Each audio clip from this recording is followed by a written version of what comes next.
नमस्कार, आप देख रहे हैं इंडिया वॉइस और मैं हूं आपके साथ पुष्पेंद्र चौधरी। बुलेटिन की शुरुआत करेंगे। उत्तराखंड के मुख्यमंत्री पुष्कर सिंह धामी बंगाल पहुंचे और बनगांव में उन्होंने बीजेपी प्रत्याशियों के समर्थन में जनसभा को संबोधित किया और नामांकन कार्यक्रम में भी शामिल हुए। रोड शो के कार्यकर्ताओं और जनता का जनसैलाब देखने को मिला। कार्यक्रम में लोगों ने धामी का गर्मजोशी से स्वागत किया और उनके प्रति समर्थन और उत्साह का भाव व्यक्त किया।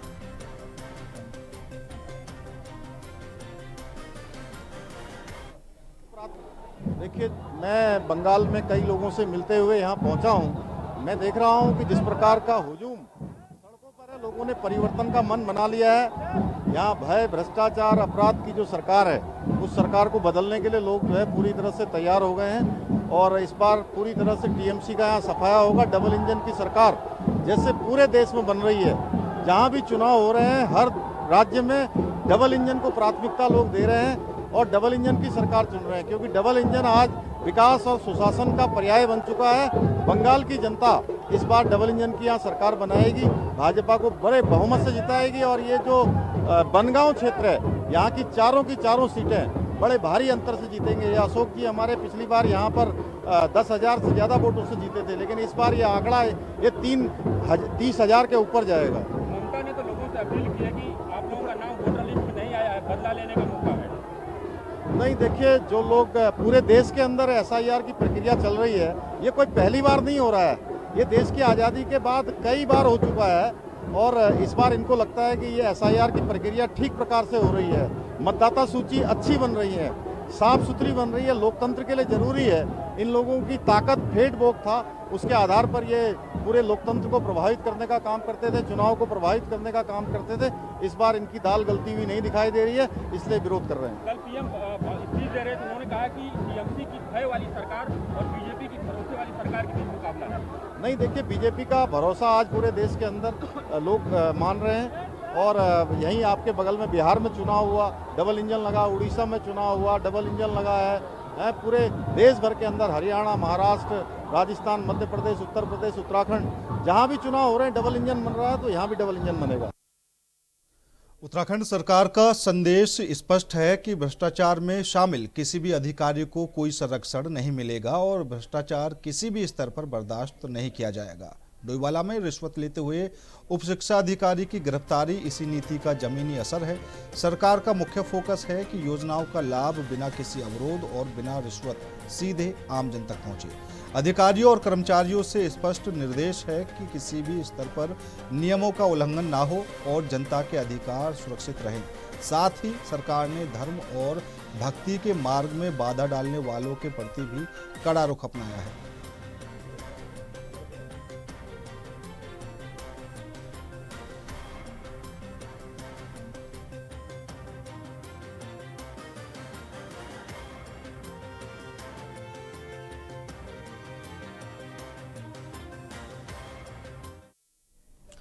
देश भर में आज बीजेपी अपना 47वां स्थापना दिवस मना रही है। उत्तराखंड के प्रदेश कार्यालय में प्रदेश अध्यक्ष महेंद्र भट्ट ने पार्टी का ध्वज फहराया और सभी पार्टी कार्यकर्ताओं को स्थापना दिवस की शुभकामनाएं दी। प्रदेश अध्यक्ष ने कहा कि पार्टी का यह दिन संगठन और सदस्यता की भावना को मजबूत करने का प्रतीक है।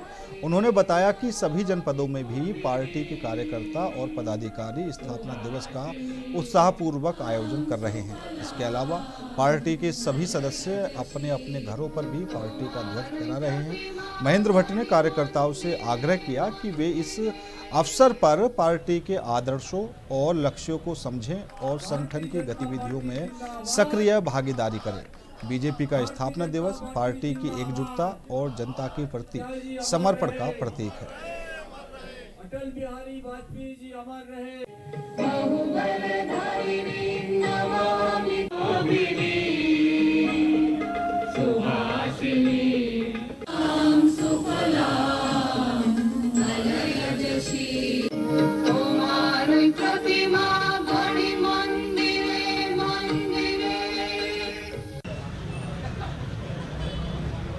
भारतीय जनता पार्टी जिंदाबाद। भारतीय जनता पार्टी जिंदाबाद। अटल जी अमर रहे। अटल बिहारी वाजपेयी जी अमर रहे।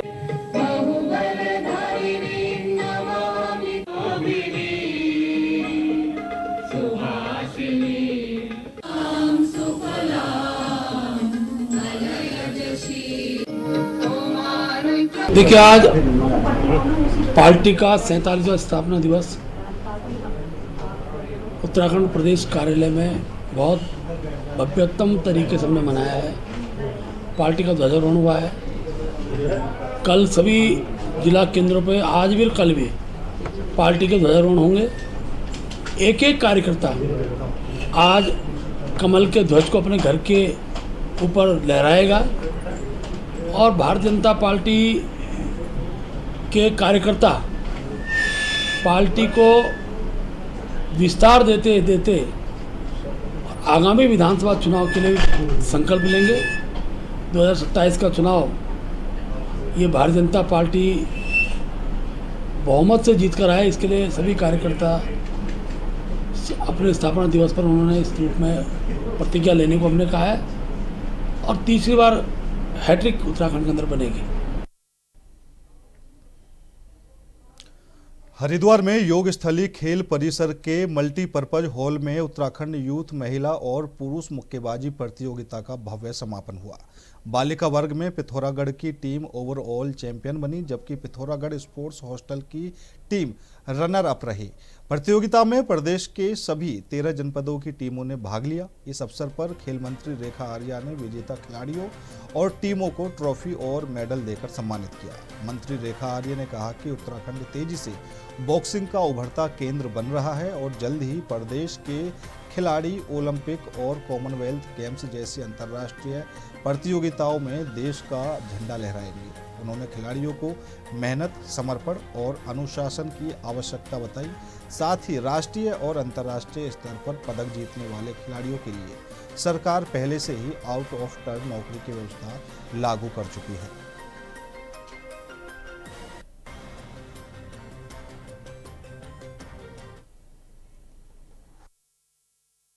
देखिए, आज हरिद्वार रोशनाबाद में मल्टीपर्पज़ हॉल में आज जिला हरिद्वार बॉक्सिंग एसोसिएशन के द्वारा एक बॉक्सिंग स्टेट चैंपियनशिप कराई गई है, जिसमें हमारे विभिन्न जनपदों के बालक और बालिकाओं ने अंडर 19 इन प्रतियोगिता में प्रतिभाग किया। निश्चित रूप से ये जो स्टेट की प्रतियोगिताएं हैं, ये एक अपने आप में अवसर पैदा करती हैं आगे के, चाहे वो नेशनल चैंपियनशिप के लिए हो, चाहे वो नेशनल खेलने के लिए हो। जो एक क्रम जो एक सीढ़ी होती है, उसको पार करने का एक अवसर जो है बच्चों को मिलता है। मैं बॉक्सिंग एसोसिएशन हरिद्वार को बहुत बधाई देती हूँ कि इस प्रकार के अवसरों को अपने ही प्रदेश में कहीं ना कहीं इसका आयोजन करते हुए बच्चों को अवसर देते हैं, लड़कियों को अवसर देते हैं। शानदार प्रदर्शन आज देखने को भी मिला। उत्तराखंड और हिमाचल प्रदेश के निवासियों के लिए राहत भरी खबर सामने आई है। विधायक मुन्ना सिंह चौहान ने बड़ा दावा करते हुए कहा कि 1 माह के भीतर उत्तराखंड हिमाचल प्रदेश सीमा पर यमुना नदी में स्थित विकासनगर नावघाट का अधूरा पुल खोल दिया जाएगा।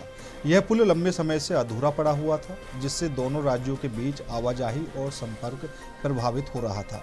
पुल खुलने के बाद उत्तराखंड और हिमाचल प्रदेश के लोगों के लिए आवाजाही का एक और सुरक्षित और सुविधाजनक मार्ग उपलब्ध होगा।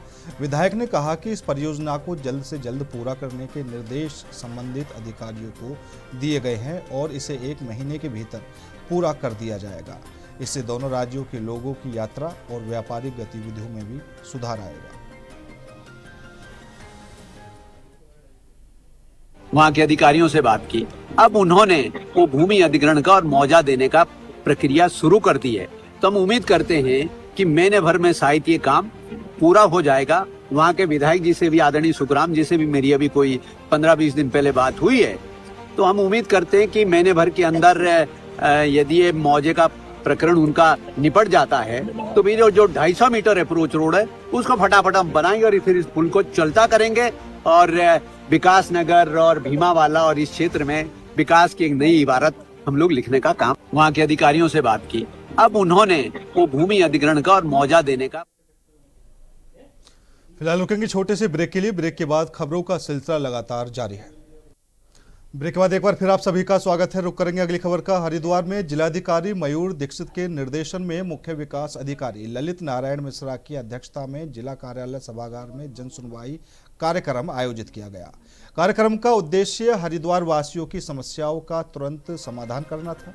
विभिन्न विभागों से संबंधित कुल 76 शिकायतें समस्याएं दर्ज की गईं, जिनमें से 34 समस्याओं का मौके पर ही समाधान किया गया। शेष समस्याओं को निस्तारण हेतु संबंधित विभागों को प्रेषित किया गया है। जनसुनवाई में राजस्व, भूमि विवाद, विद्युत, अतिक्रमण और अन्य स्थानीय मुद्दों को शामिल किया गया। मुख्य विकास अधिकारी ने संबंधित अधिकारियों को स्पष्ट निर्देश दिए हैं कि जनता द्वारा दर्ज कराई गई सभी समस्याओं का तुरंत समय पर समाधान हो। कार्यक्रम से लोगों को सरकारी व्यवस्था से जुड़े मुद्दों के समाधान में सुविधा और पारदर्शिता मिली।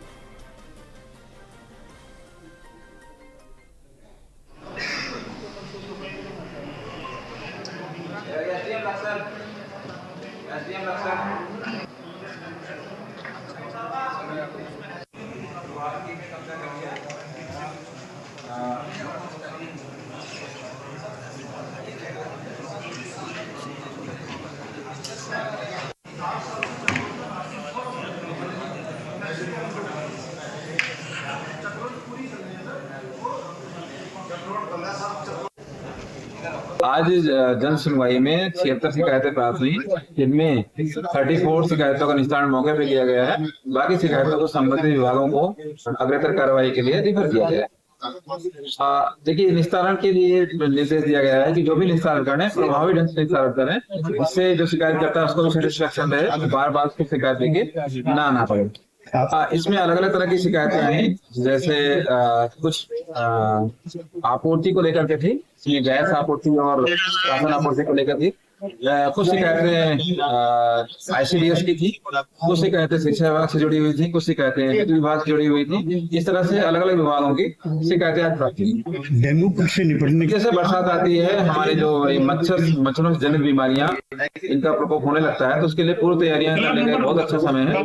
ये गर्मियां हैं, इस समय अगर हम ड्रेनेज को साफ सुथरा कर लेते हैं, नालों नालियों को साफ सुथरा कर लेते हैं और जो जल भराव है उसको उससे हम निपट लेते हैं, तो भविष्य में हम आने वाली बीमारियों से भी बच सकते हैं। टिहरी झील स्थित ITBP में 8 से 12 अप्रैल तक 25वां all India police water sports प्रतियोगिता आयोजित होने जा रही है। प्रतियोगिता का शुभारंभ मुख्यमंत्री पुष्कर सिंह धामी द्वारा 9 अप्रैल को किया जाएगा। इस प्रतियोगिता में Assam rifles, CRPF, BSF, ITBP समेत देश के विभिन्न राज्यों की पुलिस की कुल 19 टीमें भाग लेंगी। प्रतियोगिता के अंतर्गत कुल 52 इवेंट्स आयोजित किए जाएंगे, जिनमें प्रतियोगिताओं की कौशल और सहनशीलता का परीक्षण होगा। ITBP के नॉर्दर्न फ्रंटियर मनु महाराज ने प्रदेशवासियों से आग्रह किया कि वे प्रतियोगिताओं का हौसला बढ़ाने के लिए इस आयोजन में अवश्य शामिल हो। यह वाटर स्पोर्ट्स प्रतियोगिता उत्तराखंड में पहली बार आयोजित हो रही है और इसकी जिम्मेदारी पूरी तरह से ITBP को सौंपी गई है।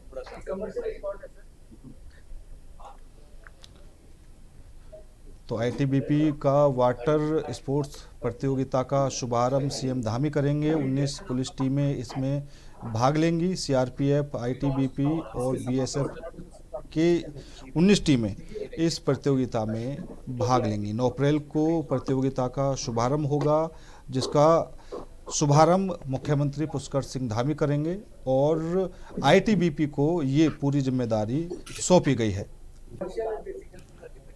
तो टिहरी में ये आयोजन होना है और पुलिस की 19 टीमें इस प्रतियोगिता में हिस्सा लेंगी। वहीं लोगों से भी अपील की गई है कि वो ज़्यादा से ज़्यादा संख्या में पहुंचकर प्रतियोगियों का हौसला बढ़ाएं।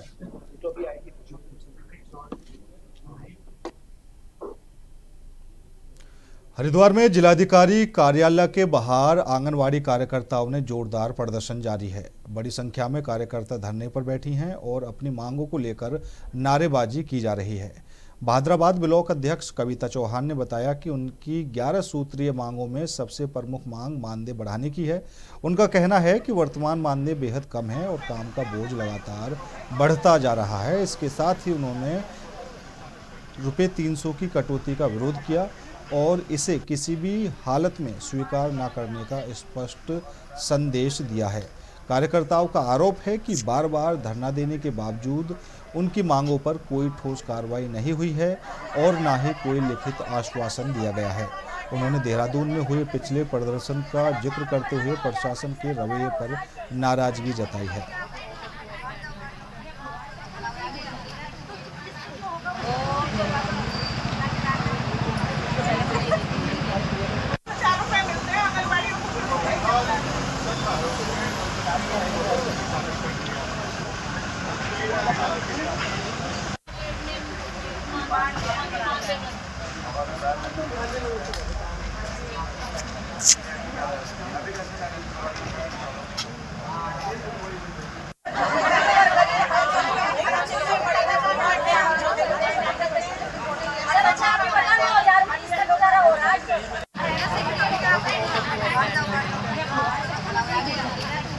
उनकी कई मांगे हैं, अलग अलग तरह की मांगे हैं। कुछ जनपद स्तर संबंधित उसको हम सॉल्व करेंगे और जो शासन स्तर से संबंधित है उसको हम वहाँ के लिए ले लो।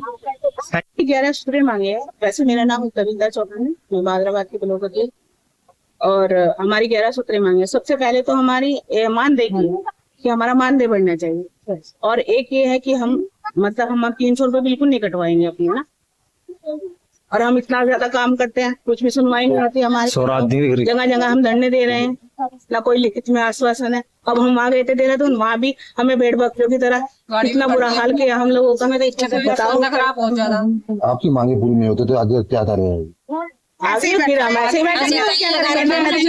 केंद्र हमारे बंद है, तालाबंदी है हमारी। अभी सबसे मिले उन्होंने क्या आश्वासन? ताकि हम 22 दिन में आपका ये उस पे लेंगे ही नहीं, और फिर हम बताएंगे आपको क्या करना है। भारतीय सेना के जवानों और गुरुद्वारा हेमकुंड साहिब मैनेजमेंट ट्रस्ट के सेवादारों ने गोविंद घाट से हेमकुंड साहिब तक ट्रैक रूट की रेकी की। रेकी में पाया गया कि मंदिर क्षेत्र में लगभग 5 से 6 फीट तक बर्फ जमी हुई है।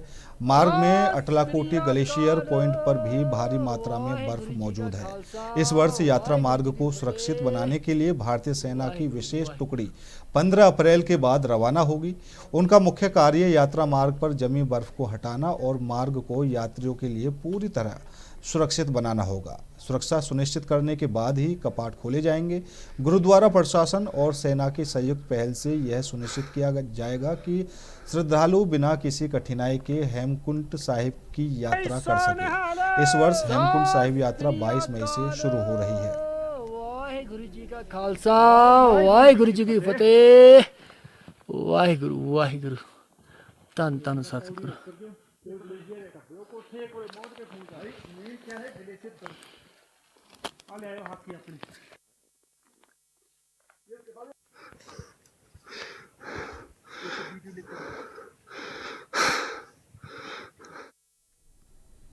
नैनीताल कालाढूंगी मार्ग के पास टेम्पो ट्रेवल्स वाहन पलटने से 1.5 दर्जन यात्री घायल हो गए। घटना में नैनीताल से घूमकर लौट रहे पर्यटक हादसे के शिकार हुए।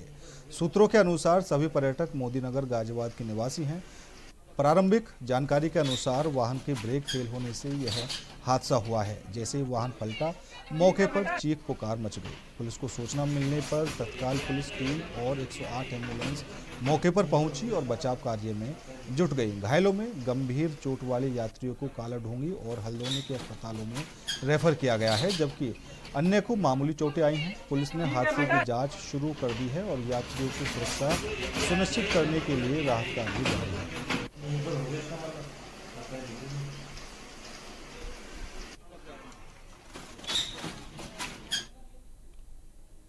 फिलहाल मेरे साथ इस बुलेटिन में इतना ही। बाकी देश और दुनिया की तमाम खबरों के लिए देखते रहिए इंडिया वॉइस।